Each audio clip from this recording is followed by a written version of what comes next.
Now we can hear. Now Did you can hear that? What? You can. Test. Is it when Teams is on? Does it matter? It was, when Ron was there, it was interesting in terms of like, I could hear his hearing aid. Oh my God. Yep. Oh, yeah. I can only imagine what that sounds like in your head. I felt Yeah. that too. God, that's like, gotta be awful in your head. It took me a while, I'm like Is it in the looking mic around going, settings? what Because is sometimes that? if Teams is open, it flips the mic over to Oh. another. I don't know. Don't ask me. I rely on IT to tell me. Did you have Teams up on? Oh, yeah, I did, cause you have to have Teams, it has to go, This is the It has to computer be that runs the on. Teams. so you have to be in a Teams meeting For for the mics to work. anything to work. Yeah. Okay. Oh, okay. So Yeah. maybe that's why we didn't have a Teams meeting going when you No, were we right did. there. We did? Yeah, Okay. there was one going. But yeah, this But- isn't connected to the computer, so this wouldn't jump onto the computer's mic, Right, right? It's just its own little. right, yeah, it's the Unit. same thing. So where's the meeting thing that we need now? Is that the actual meeting that was Yeah. in civic input? Yes, so it's a special council meeting. Okay, got it. So we're good to go. We're live? Thank you very much. Okay, everybody, and welcome back after that short recess. And welcome to the special council meeting of Wednesday, April the 16th at 7:33. I'd like to acknowledge the land on which we gather is the traditional territory of the Ktunaxa, the Syilx, and the Snipes people, and is home to the Métis and many diverse Aboriginal persons. We honor their connection to the land and rivers and respect the importance of the environment to our strength as a community. And I just, there's no late items on this, and I would like to have someone move the agenda as circulated.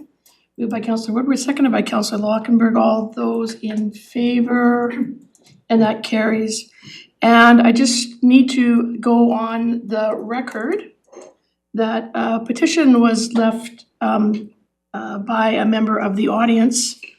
And I just need to say that it cannot be considered by council.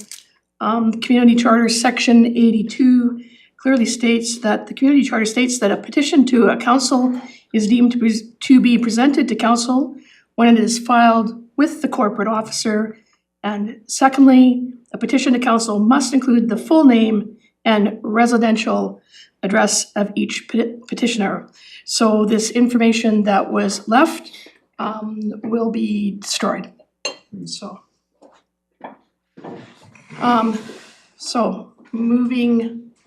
moving on then. So before us, we have a number of bylaws before us. And so the analysis summary is Macola Development Services on behalf of Share Housing Initiative Society has submitted a development application for 1306 and 1308 Fell Street. To approve the application, amendments to the city's zoning bylaw and official community plan need to be adopted, and a development variance permit has to be approved. Council has passed first two readings of the bylaw amendments and instructed staff to hold a public hearing. The public hearing has occurred, and council is being asked to pass third and final readings of the official community plan amendment bylaw number 3632 2025 and the zoning amendment bylaw 3633 2025. Council, you have before you some background. We've had several meetings regarding this over time, and I don't know if staff feels that they want, if they've got any other comment that needs to be made at this time. So there's a number of recommendations, councillors, before us. There is in fact 7 recommendations. They all needed to be dealt with individually. So if there is someone that wants to move the first recommendation, Councillor Lockenberg, second by Councillor Woodward, and I just for brevity will read them. The council passes the following resolutions. Number 1, the council, in accordance with section 475 of the Local Government Act, has considered the impacts of official community plan amendment bylaw number 3632 2025 on the city's 5-year financial plan and waste management plan and found no measurable impact.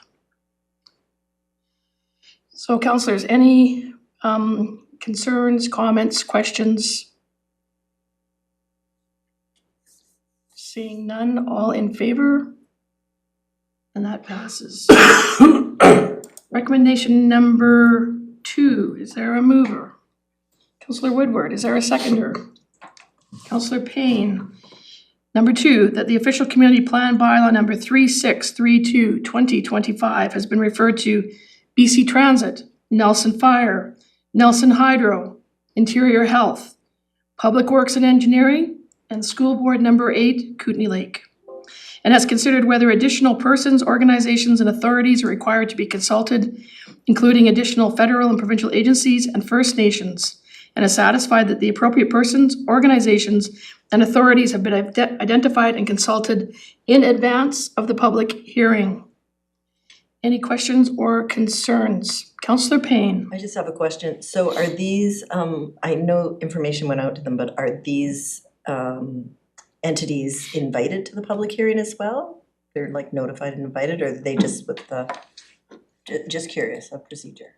I don't have the answer to that procedure, so I think Ken can answer that. Thank you, and before I answer, can everyone hear me? Yep. Okay, I'm projecting, okay. So that particular section of the Local Government Act just refers to whether or not the organizations have been referred. We emailed them. Yeah. I guess if they wanted to show up to the public hearing, they could, but they don't specifically have to. Okay, so they get it, they sort of give their check that, yeah, we got it, and then if there's anything, they could, but they don't come to this generally. That's This is- correct. This is new for me, so I'm just trying to, For sure, and most of them have responded with the exception of the school board, but again, the legislation just simply says we have to contact them. Any further questions regarding those that we have to consult with? Okay, that's been moved and seconded. All those in favor? And that carries. Thank you. Moving on to item number 3. So is there a mover? Councillor Lockenberg, seconded by Councillor Page, that the official community plan amendment bylaw number 3632/2025 be introduced and read a third and final time by title only. That's been moved and seconded. Councillors, any questions? Any last questions to staff? Any concerns? Councillor Payne, then Councillor Lockenberg. I'm just interested in some clarity around the, that was brought up, in your presentation originally, you were talking about 44 letters or emails, 31 in support and 9 against.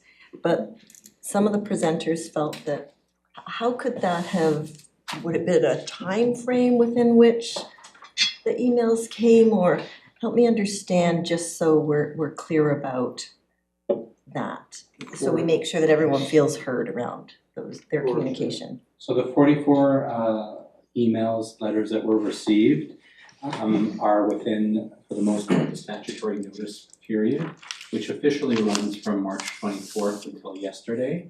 That being said, we did receive some emails shortly before and shortly after first and second reading.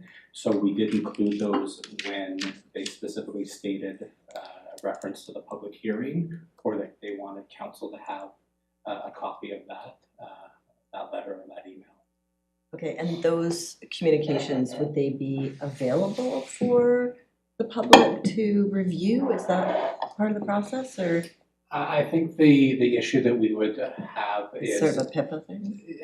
It could be, and the bylaws and the legislation specifically reference a statutory notice period. So we have some wiggle room just because of the way the Local Government Act is written.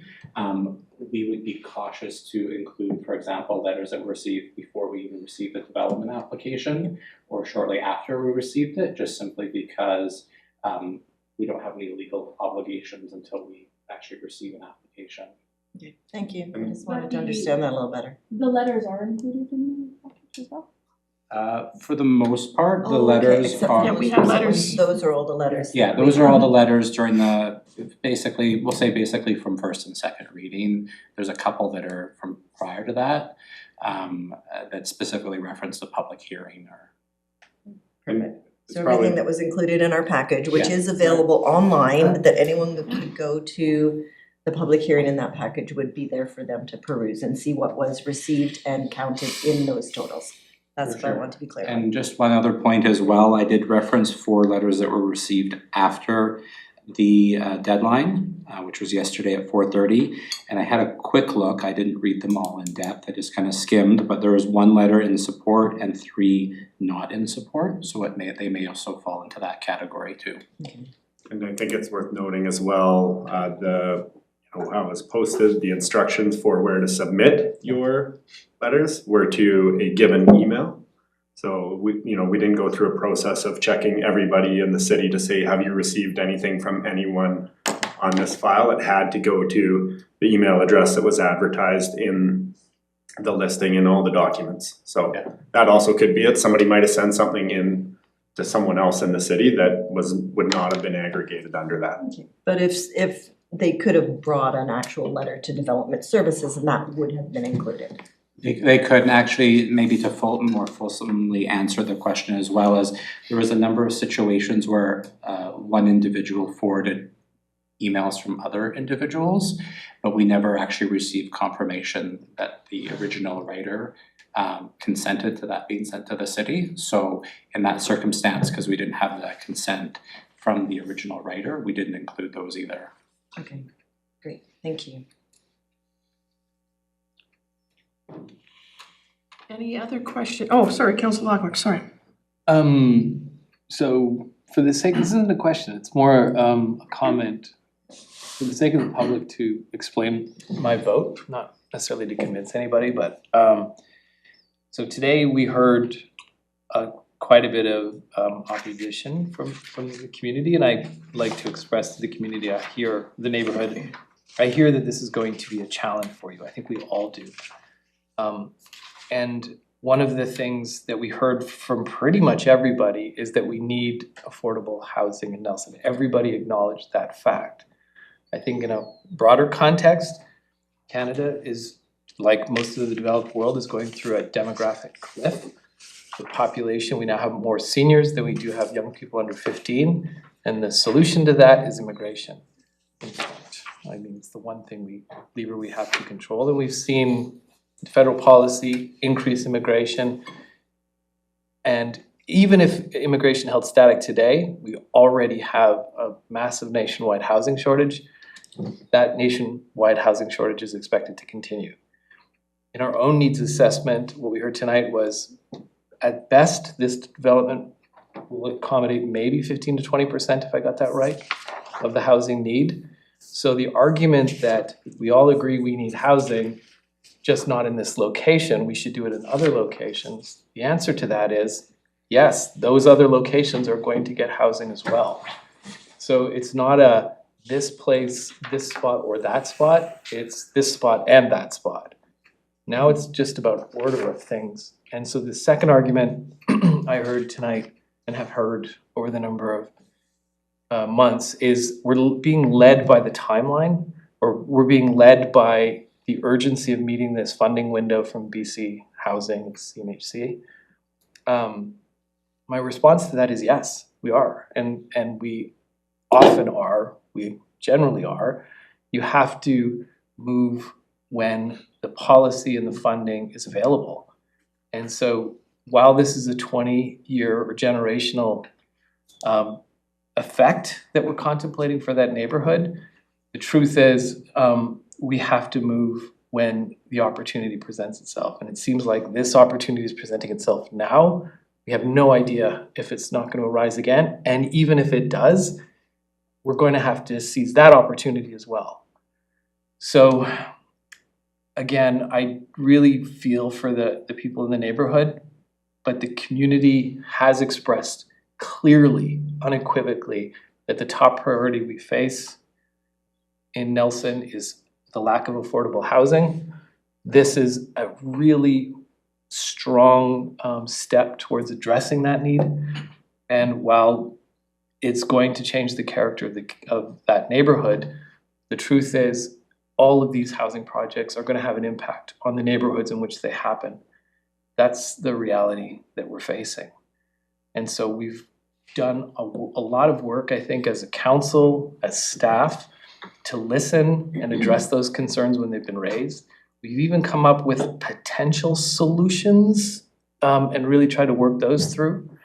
But I, as somebody who is skeptical a little bit about the urgency of the project, I've come to see pretty clearly that this project is needed. It's the right project for that location, and I trust staff and I trust the developer is gonna do everything they can to mitigate a lot of the concerns where they can. Councillor Pinero. I had a similar, I just wanted to run down some of the things that I heard today that were posed as questions. And just given the format of public engagement, there wasn't immediately an answer to those questions, although I think over the time of this process, potentially there has been. But just because we just did it, I was hoping that somebody could, maybe staff could speak to, I guess Rick sort of dealt with the hurry, like there is a deadline, from what I understand, and it's a deadline for funding, and this project isn't viable without that funding, and so if we need it, then it has to be, it's subject to these deadlines and these policies. And that's why there does appear to be a deadline and a hurry towards it. But I think it's a valid from the outside without knowing that. I think it can appear that these things are rubber stamped in a hurry, and that's problematic for people. I do understand that. One thing I was hoping that maybe staff could speak to a little bit was, it was brought up a number of times that there was alternative sites and other places, and while I do understand Rick's point where those other places may be looked at as well, not instead of, specifically the site that's across the street with the fill, is there a reason that would be easy to sort of digest why that initially didn't work, and potentially why we couldn't revisit that, like the timelines and anything, like could you just speak to that? So the people sort of get and myself too, we can get a sort of an answer to that question. Yeah, I'll start with that. So, yeah, economic development asked for these sites. We did look across the city of what was available. Those sites, those sites are part of the Selkirk College core lands, were leased to Selkirk College. I think council recalls we were working with Selkirk College on carving off which lots would stay with the city and which lots would go to the college. So that was one thing. We were in the middle of a planning process with them that we felt we should honor. And then part of that was trying to figure out roads and circulation, and so this isn't just putting water and sewer to them, it's how we don't even have a legal road.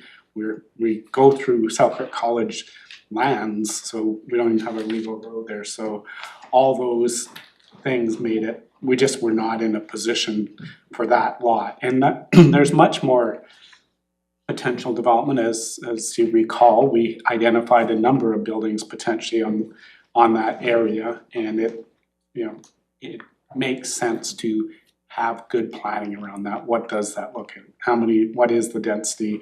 What is the circulation? All those things on that larger parcel needs a lot more planning than, like if you just stuck a building in the middle of it, it could mess up the whole rest of it. As far as other sites, talking about the Railtown lands, it's in a floodplain, it's contaminated lands, the empty lot behind on Railway Street there, we can't even get that subdivided off. The contamination is so bad on there. We're working with the chamber to just, get, approval to plan a building, their building. They had to do a debris and flood study, and that's at the far end of the creek, not right next to it. So there honestly were no other viable sites that would meet this timeline. And I think that site in behind Cottonwood was one that was brought up as well. That's 0.12 of an acre. The site is 0.6, right? So that's fairly significant size Yes. difference as well. Yeah, it's part of a road right now. It's actually Silica Street. Yeah. So, Just have a Yeah, you can have a follow-up. So, I think much like Rick, I'd just like to sort of give where I'm at and not necessarily to sway anybody, but just process it a little bit.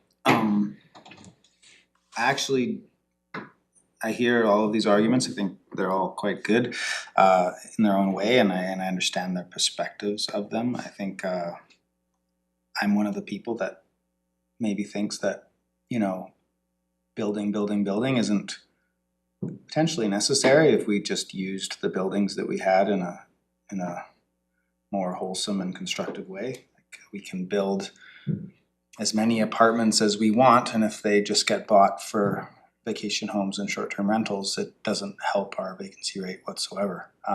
And that would change the nature of not only every neighborhood, but the entire city, and turn it into a vacation rental, a giant vacation rental. So there's I understand that view.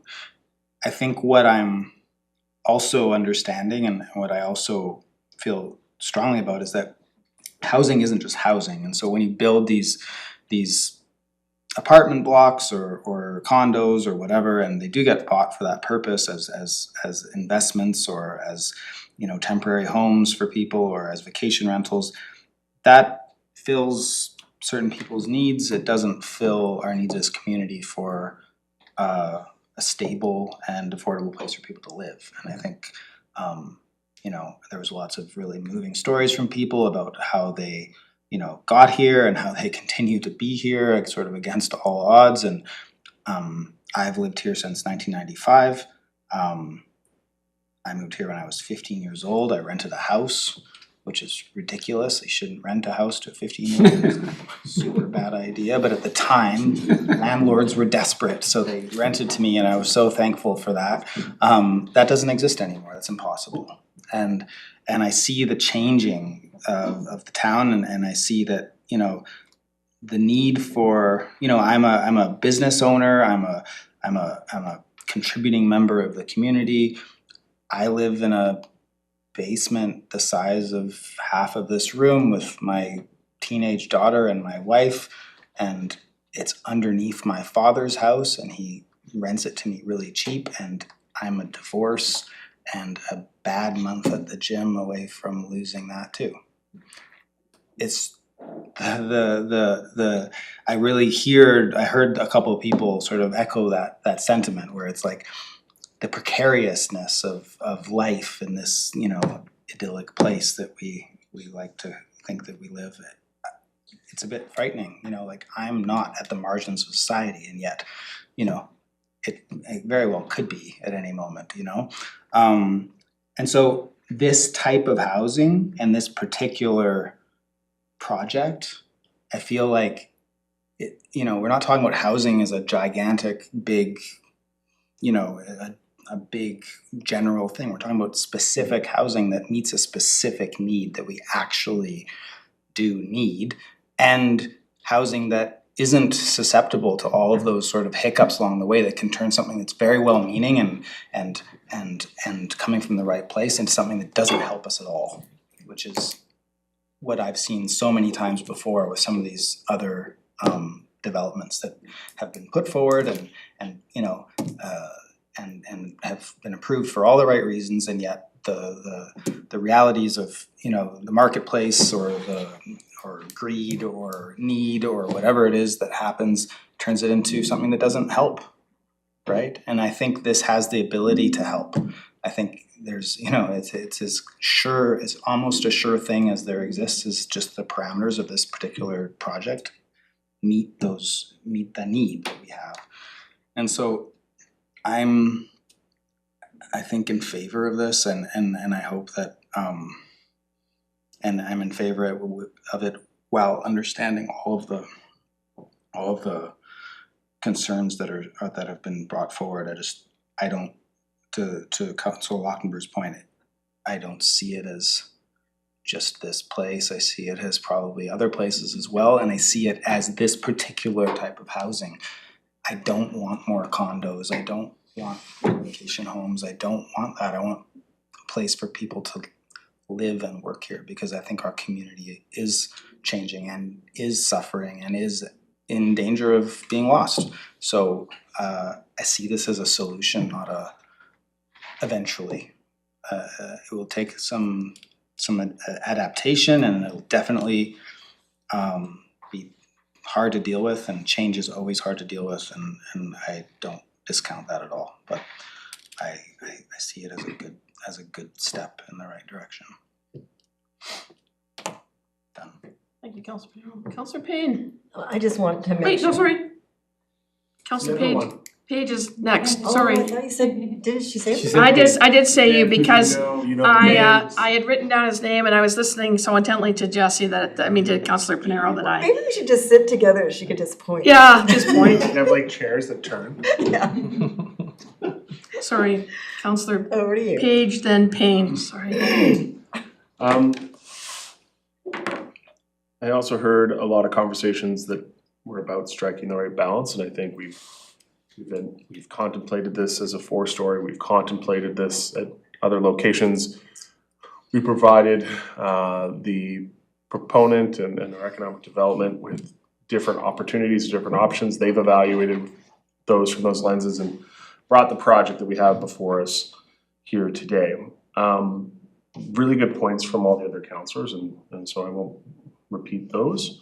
I do have a curiosity, and it is a little bit of a planning one. One of the themes that I kept hearing from was around that traffic calming, and I remember getting calls and emails about some of that traffic beforehand, and I know there's a lot of development to be kind of doing in the road and parking network up there.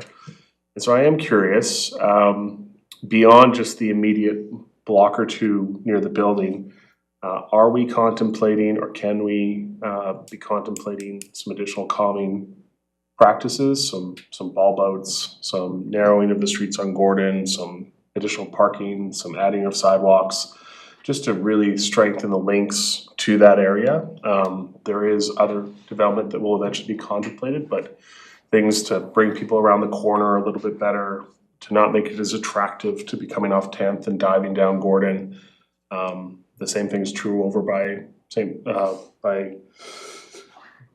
the music hall, people coming up there. Those links are fairly, Elwyn, yes, those links are fairly unsupported, and I think we probably need to look at how we can bring the traffic speed and ferocity down in that area. And after this project and after the next, so I wonder if anyone wants to take that. We did do an overall traffic review of that area, right, when the Nelson Health Campus. So we can relook at that and look at, how do we manage that, because they are residential neighborhoods, we don't want them to be speed zones, so I think we're hearing that some people choose to maybe drive a little faster than they should when they're late for whatever, probably. It's a nice comfy road, right? It's got some It's width. fairly wide, so wider roads usually do lead to speeding. Yep, we can absolutely look at that. I think we're also looking at making sure there's proper linkages. So that's identified in our active transportation plan so people can move in those areas. And yep, from our perspective, we agree with traffic calming and should be considered and looked at, especially as that area grows and densifies over time.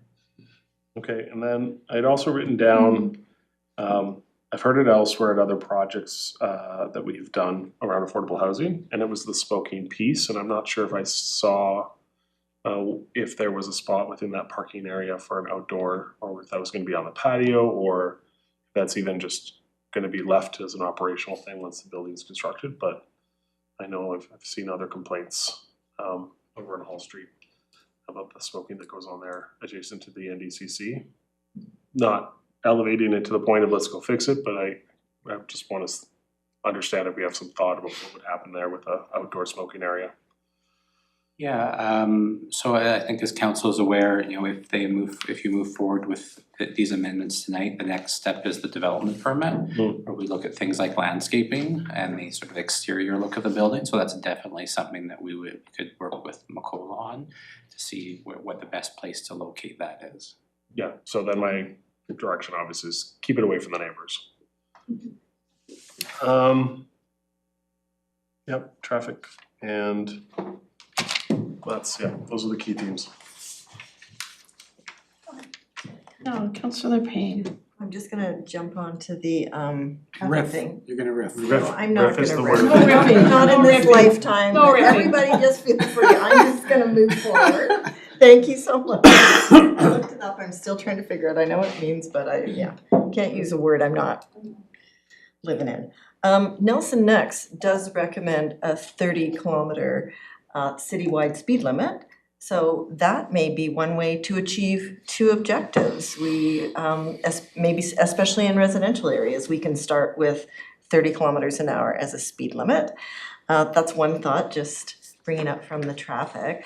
But certainly many of those challenges are not complicated or complex. They are quite solvable. We need to enforce, and people need to be, understand that this is a neighborhood safety issue. There's, neighborhood, used to be block watch and a few other things like that who could step forward and help with that if that is such a big concern up there. I guess I'm just up there at the different times that I haven't really witnessed that personally.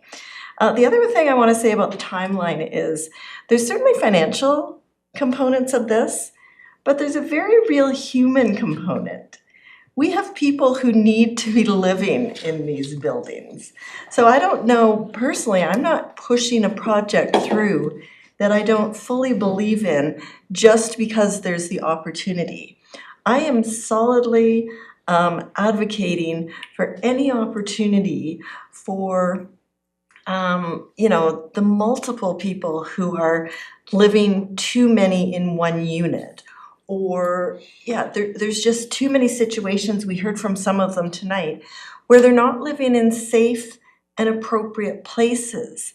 That's what's drawing me forward to this and, the next project, that human element of we have residents here, longtime residents, providing, wealth to the many areas of our city that I believe deserve stable, long-term, safe housing.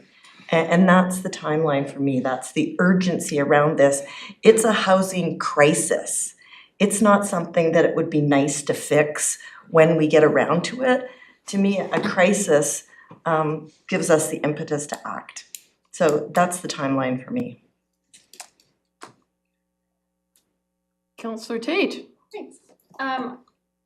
Lots of great comments from around the table. I'll touch on a couple things that I don't think I've heard drawn out. One of them, had heard a lot from folks about parking, and I lived in Lower Uphill for 13 years, and I understand how challenging jockeying with the snow windrows, and there's lots of suites in that area, and it is challenging, and I know it's annoying, and I don't want to downplay that.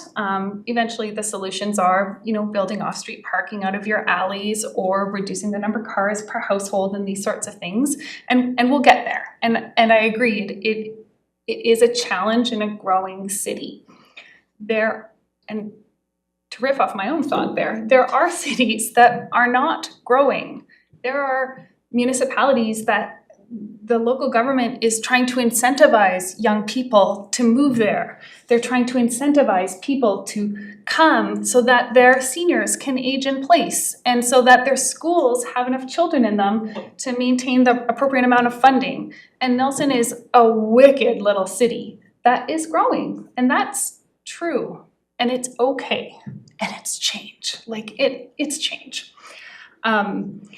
I think we have really smart staff, and I'm really grateful because I know that there are plans for things like infrastructure, sidewalks, active transportation, water. These things have been thought of in a responsible and intentional way. And I also think it's really cool that residents are thinking about it. Well, hey, wait a second, what about the water? Like, yeah, good point, let's talk about water.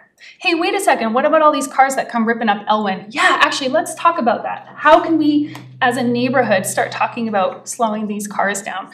So even though sometimes these conversations come from a place of concern, it actually generates like a real sense of community for a lot of people, and I love that. It's the kind of community I wanna live in, and I'm grateful to live here. I'm at 17 years now, something like that. And then another piece regarding the scale and the scope, the original massing study, I also said, I sat at this table, I was like, that's really big.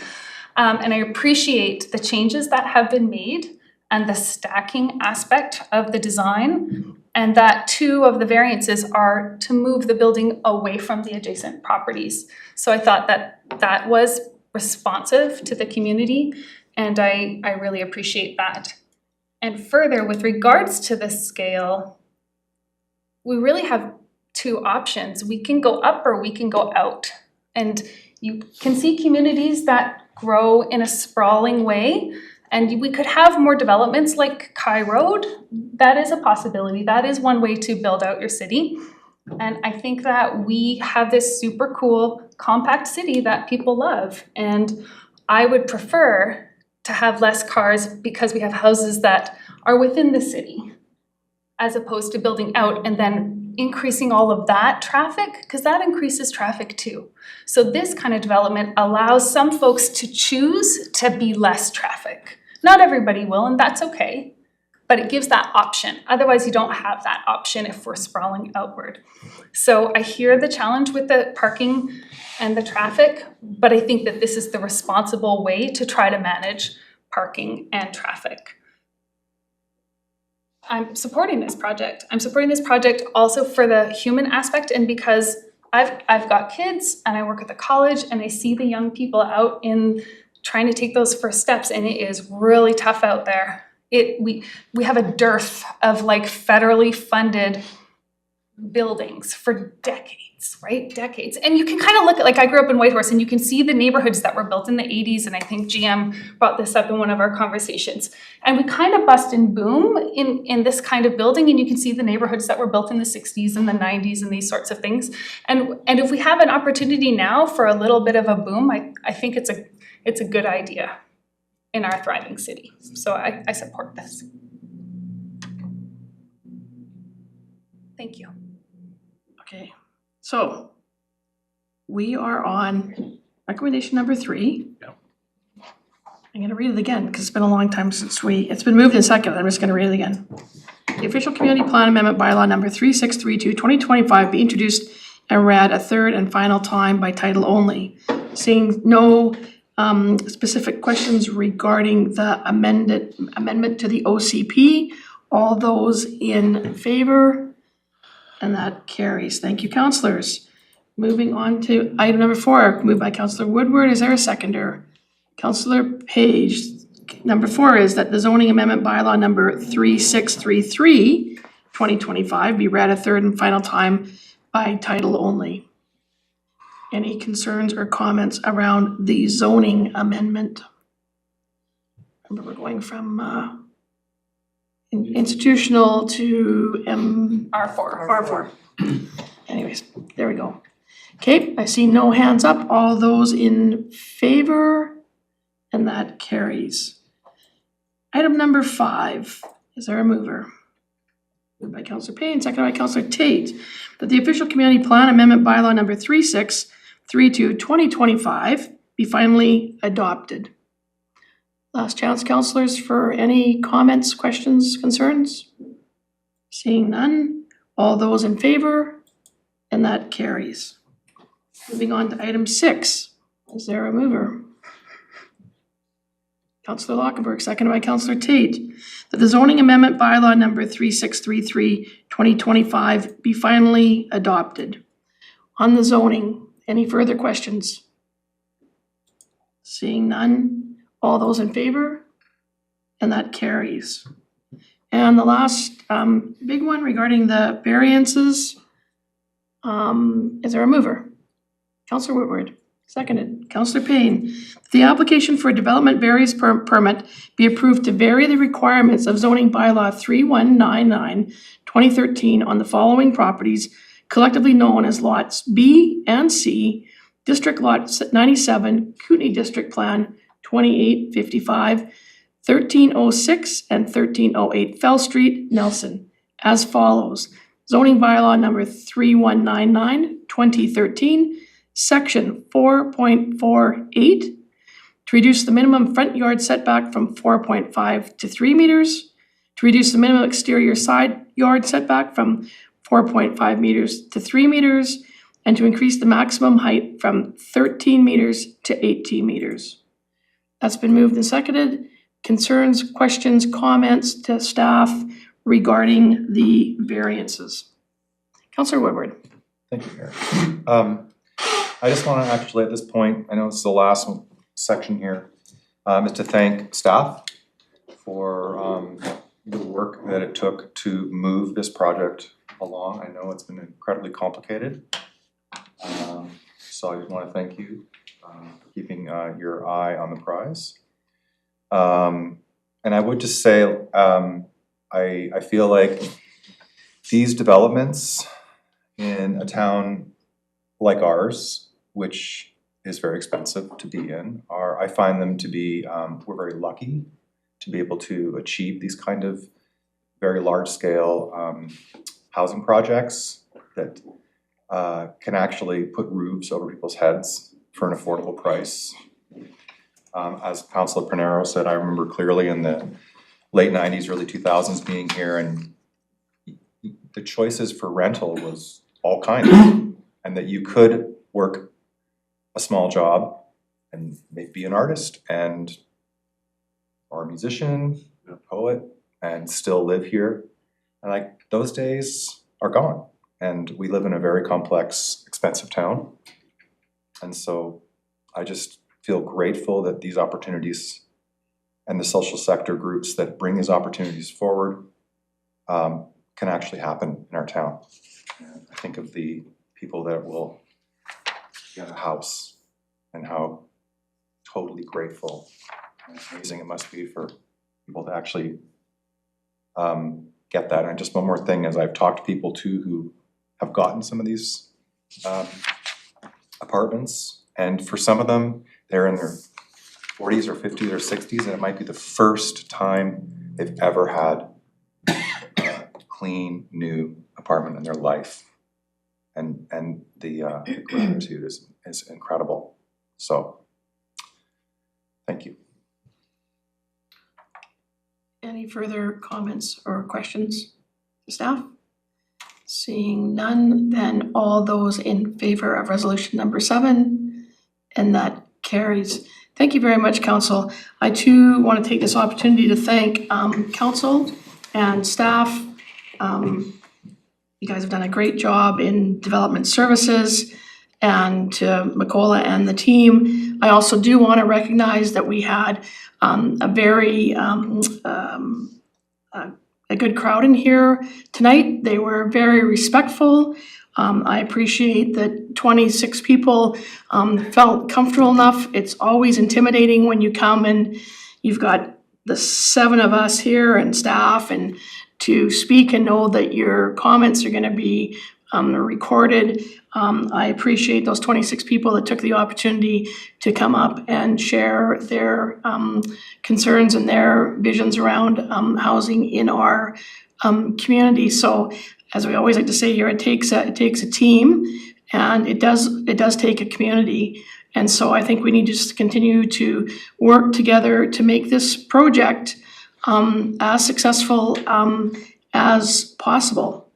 And knowing that there's more of these projects that will be coming ahead, as Councillor Lockenberg said, in the future. So let's continue to do good quality work that the City of Nelson is known for. So again, thank you again, everybody, and thank you for your time. And if I could have a motion to adjourn. Moved by Councillor Payne, seconded by Councillor Page, the 2 Ps. Get it by In the pot. term. 2 Ps in the pot, they have to stay on either side of the room. Now the easy part, just getting it funded.